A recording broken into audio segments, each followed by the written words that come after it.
My you. friend Hailee, it is awesome to see you again. How are you? Thank you. I'm great. How are you? It's funny. I was talking to a mutual friend of ours the other day, Monty Lippman, over at Oh, Republic.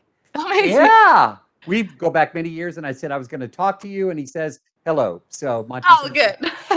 yeah, and I said I want more music. We'll get to that in a minute. I want to know about what you have learned playing this particular character, and it's not just any character. It's Emily Dickinson. We get to see her poetry in the series, and so history wise, what have you learned? Playing this character. I am forever inspired by Emily Dickinson and her work, and I'm so grateful that this show has come into my life when it has. There's part of me that wishes maybe I had had this introduction to her in maybe one way or another sooner in my life because I truly feel impacted by her.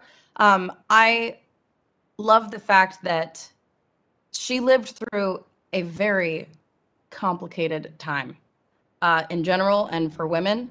And she constantly fought against any and every constraint that there was.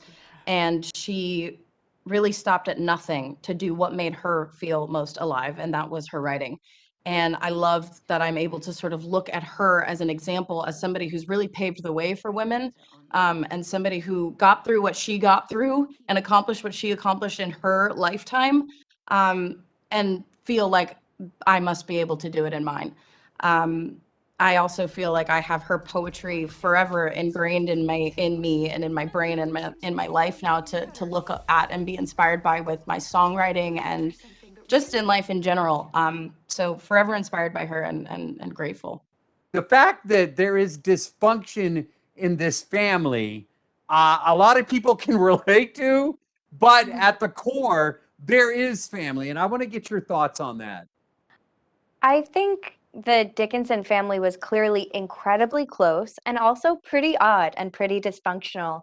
And at least in looking at my own family, I feel that way, especially this year when everyone is taking stock of the people in their life. And I had the opportunity to spend more time with my family this year than ever before. It made the Dickinsons feel incredibly relatable to me because it's just this universal truth that it doesn't matter how old you get, you're still someone's sibling, you're still someone's child.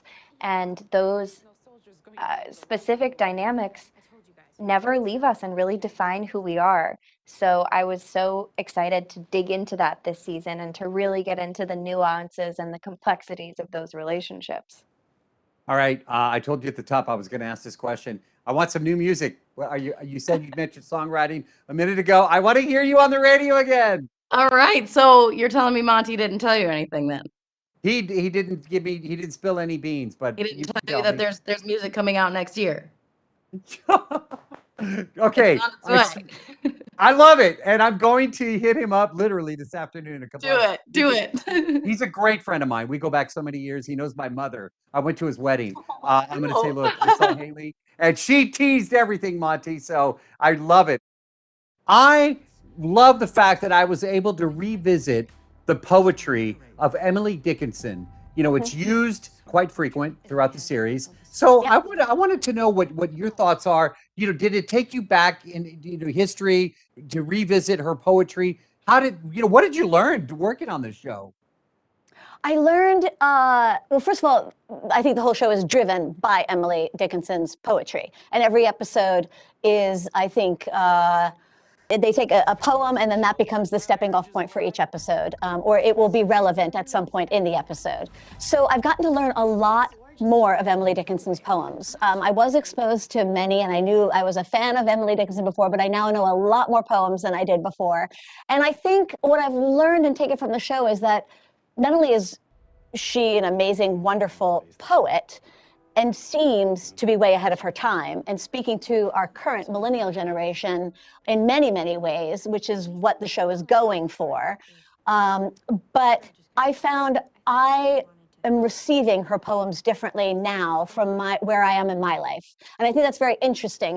When I was younger and I knew Emily Dickinson's poems, I took them one way. And now that I'm working on the show and I'm learning more about the Dickinson family and the Dickinson lifestyle and Emily Dickinson herself and all the new revelations that we've learned about her sexuality. And so I'm seeing her poems through a new eye, which I think many people are, including the Dickinson scholars.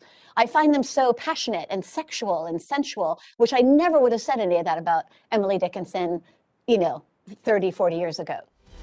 I want to do something that matters.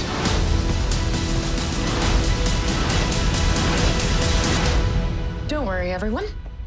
Emily Dickinson is here to help.